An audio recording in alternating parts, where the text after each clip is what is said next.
Hi guys, so now we are going to discuss this problem unique number 3 from HackerBlocks. And in this problem it's given there is an array which contains n numbers and all the numbers in the array are occurring 3 times except for one number, and that is the unique number.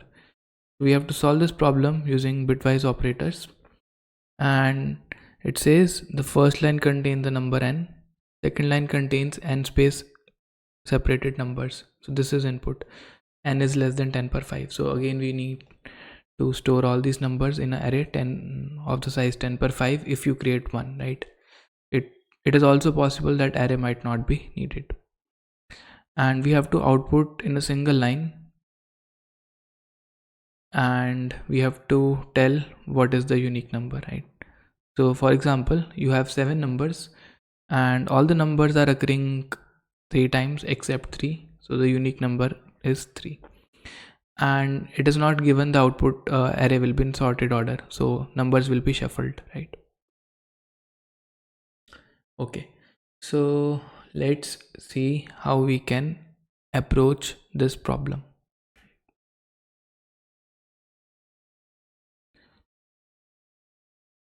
Okay, so this problem is been asked in interviews as well, right? So let's discuss how do we solve this problem now.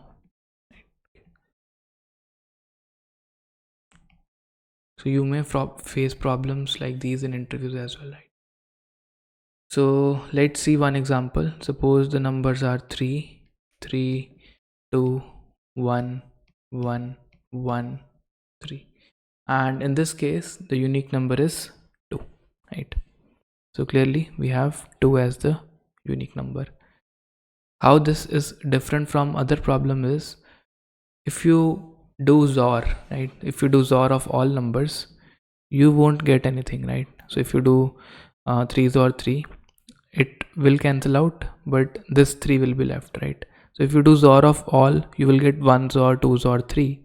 So clearly this is not required because we are not getting anything meaningful by doing a XOR. So we can't use the XOR approach. This is not meaningful. So we have to think differently. So we have to think something else. Okay, so think what we can how we can approach this problem, right?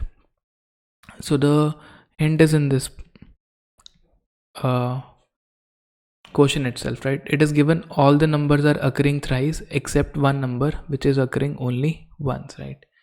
We need some way to cancel out bits of numbers which are getting repeated. Way to cancel out bits of the numbers which are repeated.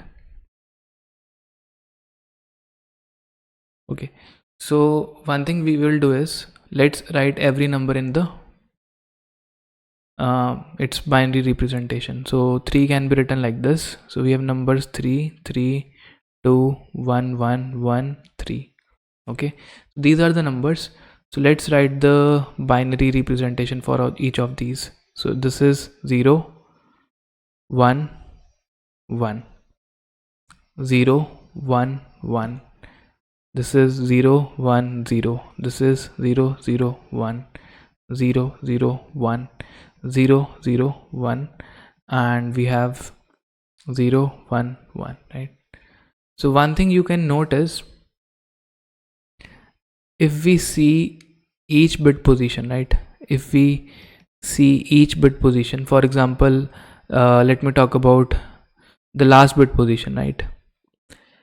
The sum of all of these bits, okay, the sum of all of these bits will be of the form 3n or 3n plus 1.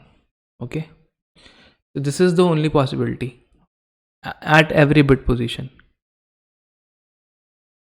Why? Because if a number is repeating thrice, then its bits will also repeat thrice, and their sum will be 3n. And if the unique number has a set bit at this last position, the sum will be of the form 3n plus 1. If unique number has bit at this position. So for example, if you sum these up, you will get the sum as 1 2 3 4 5 6. This is of the form 3n because unique number does not have bit at this position. Similarly, you find out the sum at the next place.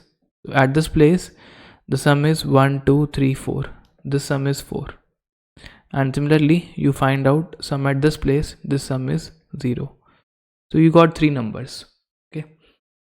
And in the worst case, when you have lots of numbers, you will still have only 64-bit positions, right? If you talk about the largest integers, it will only have 64 bits.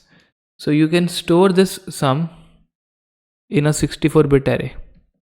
Okay, you can make an array and you can store this in a 64-bit array. You can say this is a sum array. Okay, and this stores sum at all bit positions. Now what we can do, we can take modulus with 3. Okay, so if you take mod with 3, so 0 mod 3 is 0, 4 mod 3 is 1, 6 mod 3 is 0. So this is what you will get. So by taking mod, you will eliminate the contribution of bits for those numbers which are occurring 3n times, and you will get only 1 for 1 at those positions where you have those set bits in the unique number, right? So this is what you are going to get, and once you get this, you can convert this into decimal, and this number is clearly, we know, is 2. This number is 2, and if you see, 2 was the unique number. So this is how we can approach this problem, and I hope you understood the solution. You can extend this approach to 5n plus 1, 7n plus 1, or anything like that, right? So that's all for this video, and we will see the implementation in the next part.